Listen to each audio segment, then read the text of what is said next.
Faida za maombi. Faida za maombi. Nataka tuzungumze faida 5 tu za maombi. Faida 5 za maombi. Na neno la Mungu linatuambia katika Wathesalonike wa kwanza sura ya 5 mstari wa 17, ombeni bila kukoma. Ombeni bila kukoma. Mpaka tunahimizwa kwa namna hii, maana yake maombi yana umuhimu mkubwa sana kwenye maisha yetu. Maombi yana faida nyingi sana kwenye maisha yetu, na ndio maana neno la Mungu linatuhimiza ombeni bila kukoma. Tuombe bila kukoma. Sasa ukiwa muombaji wa bila kukoma, itakusaidia wewe, utafaidika katika mambo haya 5 ambayo nataka tuyazungumze. Jambo la kwanza, ukiwa muombaji wa bila kukoma, utakuwa hekalu la Mungu. Manake ukiwa muombaji bila kukoma, unamtengenezea Mungu mazingira ya kukaa ndani yako siku zote, ya kuwa ndani yako siku zote, ya kuwa na wewe siku zote. Na ndio maana hata Biblia inatuambia katika kitabu kile cha Wathesalonike wa kwanza sura ya 3 mstari wa 16 kwamba hamjui ya kuwa ninyi mmekuwa hekalu la Roho Mtakatifu, kwa sababu Roho Mtakatifu anakaa ndani yetu. Na ili Roho Mtakatifu aweze kukaa ndani yetu, moja ya kitu kitamfanya Roho Mtakatifu akae ndani yetu ni maombi. Ni maombi. Tukiwa watu wa kuomba sana, tunamtengenezea mazingira ya Roho Mtakatifu kukaa ndani yetu, kujaa kwa wingi ndani yetu. Yani kusio na sababu ya kumfanya Roho Mtakatifu aondoke ndani yetu. Maana yake Roho Mtakatifu anahitaji neno la Mungu, anahitaji maombi, anahitaji ibada ili aweze kukaa kwa wingi ndani yetu. Kwa hiyo tukiwa watu wa kuomba bila kukoma, ni moja itakayomfanya itakayomfanya Mungu akae ndani yetu, kwa sababu sisi ni hekalu la Mungu. Na kama Mungu amekaa ndani yetu, faida nyingine, kama Mungu tayari ameshakaa ndani yako, utapata faida gani nyingine? Kwamba Mungu hukuongezea siku za kuishi, kwa sababu wewe unamfanya Mungu aweze kudhihirika kwenye ulimwengu huu, matendo makuu ya Mungu yaweze kuthibitika na kuonekana kwenye ulimwengu huu. Kwa hiyo Mungu atahakikisha hata kama siku zako zimekoma, ataziongeza, anakuongezea siku ili aendelee kujidhihirisha na kujionyesha kwa watu kwamba yeye ni Mungu anayeweza, Mungu mwenye nguvu. Na ndio maana kuna sehemu maandiko yanatuambia kwamba miaka ya waovu itakuwa fidia ya wenye haki. Manake muovu anaweza akafa kabla ya wakati wake, kwa hiyo ile miaka yake inakuwa fidia ya mwenye haki, yule ambaye anamcha Mungu, anamtumikia Mungu, ambaye ni muombaji, anaomba bila kukoma. Manake anamfanya Mungu adhihirike kwenye ulimwengu wa ulimwengu tuliopo. Anamleta Mungu, anamshusha Mungu, anamfanya Mungu, matendo makuu ya Mungu yaonekane, yatendeke katika ulimwengu huu.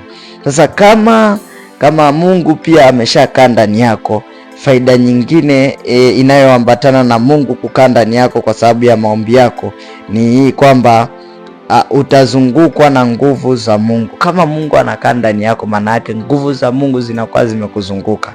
Faida ya 3 hiyo, kwamba nguvu za Mungu zinakuzunguka, unazungukwa na nguvu za Mungu, unayaona matendo makuu ya Mungu, unaona udhihirisho wa Mungu, kwa sababu Mungu ni mwenye nguvu, na aliye na nguvu ndiye anayekaa ndani yako. Lazima uwe na uhakika, uwe na nguvu. Na sasa kama tayari Mungu anakaa ndani yako na nguvu za Mungu zimekuzunguka, nini kinatokea? Tunapata faida ya 4 ya kwamba maombi huleta mafanikio. Kwa sababu nguvu za Mungu zimekuzunguka, utajikuta wewe ni mtu wa kufanikiwa katika kila eneo la maisha yako, kwa sababu Mungu wetu ni Mungu mwenye nguvu, anaweza mambo yote na anakaa ndani yako, na nguvu za Mungu zimekuzunguka. Manake una uhakika kila jambo utakalotia mikono kufanya litafanikiwa, kwa sababu haulifanyi kwa akili zako wala kwa uwezo wako, unalifanya kwa akili za kimungu na kwa nguvu za Mungu.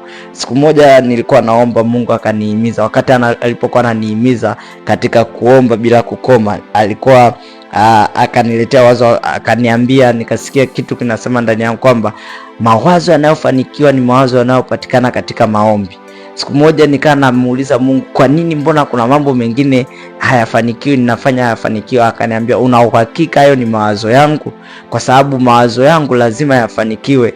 Na ndipo akaniambia mawazo yanayofanikiwa yanapatikana kwenye maombi.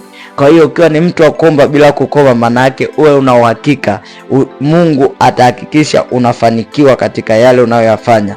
kwa sababu hayo unayoyafanya hayatokani na mawazo yako na akili zako, yanatokana na mawazo ya Mungu ambayo unayapata katika maombi. Na hayo maombi yako, wewe ni mtu, kwa kuwa wewe ni mtu wa kuomba bila kukoma. Lakini faida nyingine sasa ya kuomba bila kukoma, ya kuwa muombaji, faida ya kuwa muombaji ni kuzijua siri za Mungu. Kuzijua siri za Mungu. Uwe na uhakika kwamba Mungu kama anakaa ndani yako, lazima atakujulisha mambo yajayo, habari zake. Ndivyo anasema, hatafanya jambo lolote bila kuwajulisha watumishi wake manabii.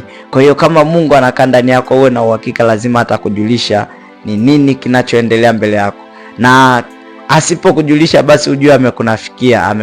Haiwezekani Mungu anajua kila kitu, anajua kesho yetu, anajua nini kinakwenda kutokea kesho, hafa asikujulisha. Asipokujulisha, ujue amekunafikia. Sasa na Mungu hawezi akawa mnafiki, hawezi kuwa hivyo, na ndio maana lazima akujulishe mambo yajayo, habari zake. Kwa hiyo ukiwa muombaji wa bila kukoma, lazima utazijua siri za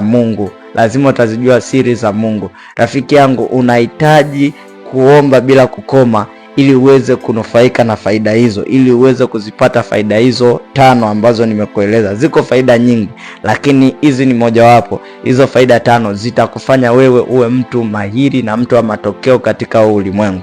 Wewe rafiki yangu unayehitaji neema ya kuomba bila kukoma ili uzione faida hizi, naomba unifuatishe maombi haya. Bwana Yesu, ninakushukuru kwa neema yako na upendo wako. Ninaomba Bwana unisaidie, uniwezeshe niweze kuomba bila kukoma, ili nione matokeo chanya kwenye maisha yangu, ili faida hizi zipate kutimia ndani ya maisha yangu. Katika jina la Yesu Kristo nimeomba nikiamini. Amen. Barikiwe sana rafiki yangu. Amen.